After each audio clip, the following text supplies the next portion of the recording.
Veja bem, o nosso ministério defende, dentre outros que também defendem essa visão, graças a Deus, e essa visão tem crescido e vai crescer muito mais. Nós defendemos a escatologia bíblica totalmente consumada. Irmão Cristiano, o que é a escatologia? A escatologia seria o estudo dos últimos tempos, né? O estudo do fim do mundo. Né? Nós defendemos que isso já foi consumado. Veja bem, pode parecer loucura, tá? Para quem...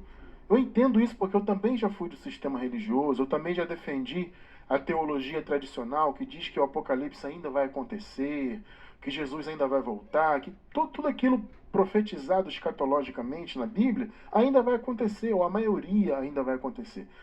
Eu entendo isso porque eu também já estive desse lado, tá?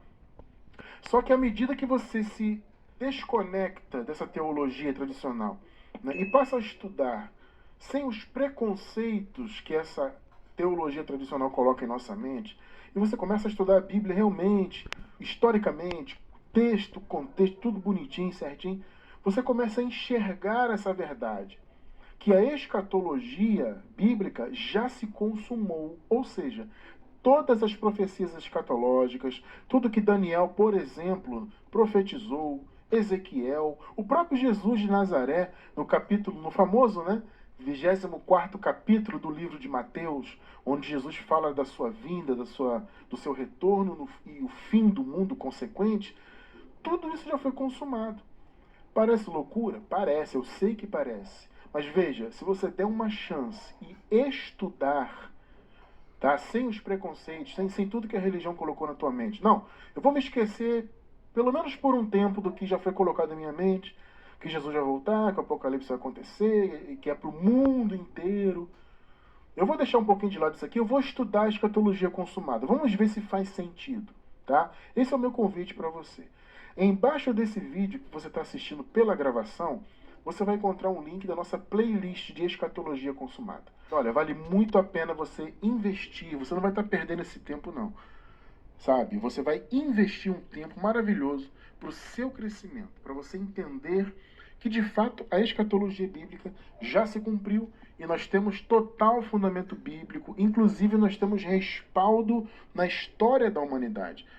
Né? Porque muitos falam assim, vocês que defendem a escatologia consumada, vocês não têm respaldo na história, onde é que Jesus voltou na história, cadê?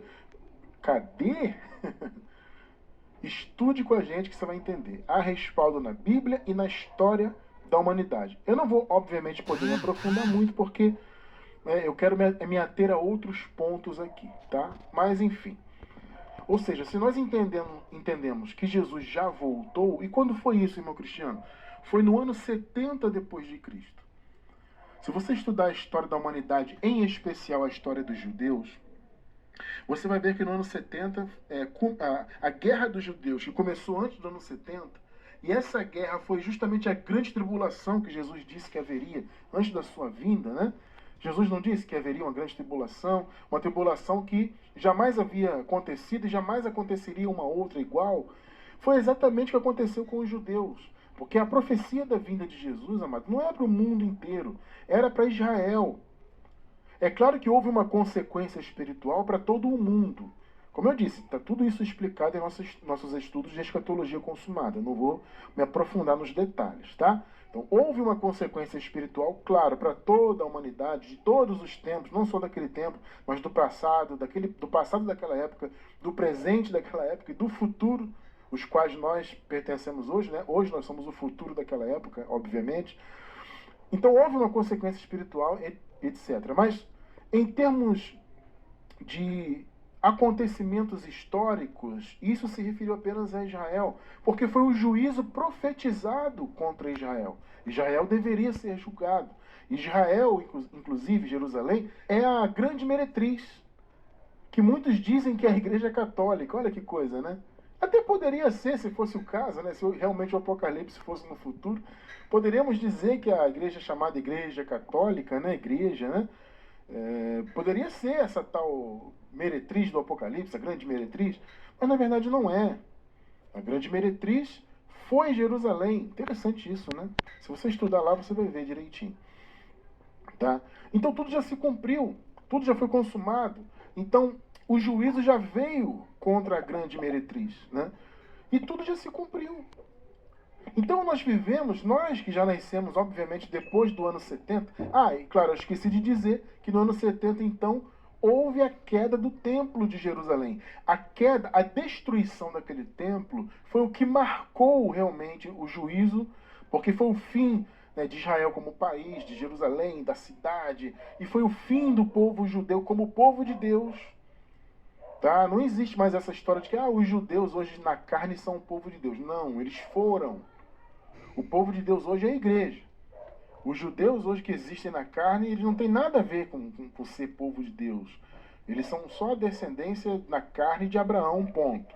Tá? Porque, obviamente, a etnia continuou e está aí até hoje.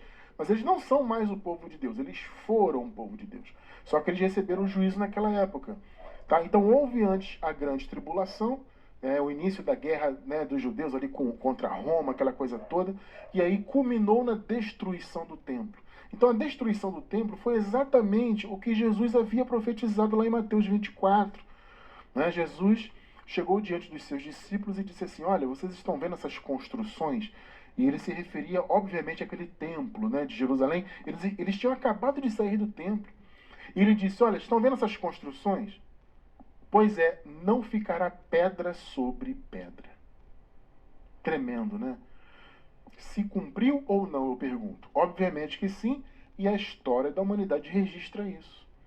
Então Jesus disse que na sua vinda, aquela construção, aquele templo, cairia, seria destruído. E foi o que aconteceu no ano 70 depois de Cristo.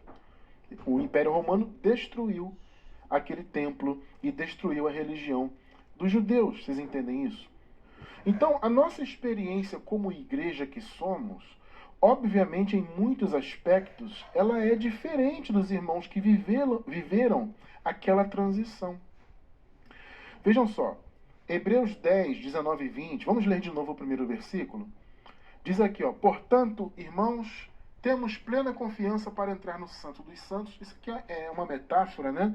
Porque no templo havia a primeira tenda e depois havia o Santo dos Santos, onde era o local onde Deus, né, se manifestava, onde eram oferecidos os principais sacrifícios, né, onde o sumo sacerdote, e apenas eles, os sumos sacerdotes, poderiam acessar.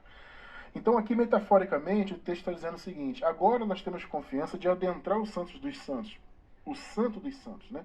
Claro, metaforicamente, pelo sangue de Jesus, pelo novo e vivo caminho. Vejam só que interessante.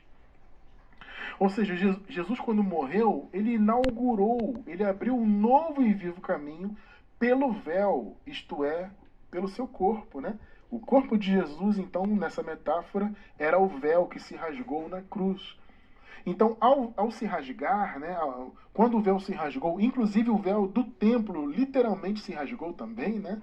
Quando isso aconteceu, isso foi um símbolo de quê? De uma abertura para esse novo caminho. Só que, abençoados, entendam uma coisa. Da morte de Jesus e de sua consequente ressurreição até o ano 70, que foi a vinda de Jesus, houve o que nós chamamos de período de transição.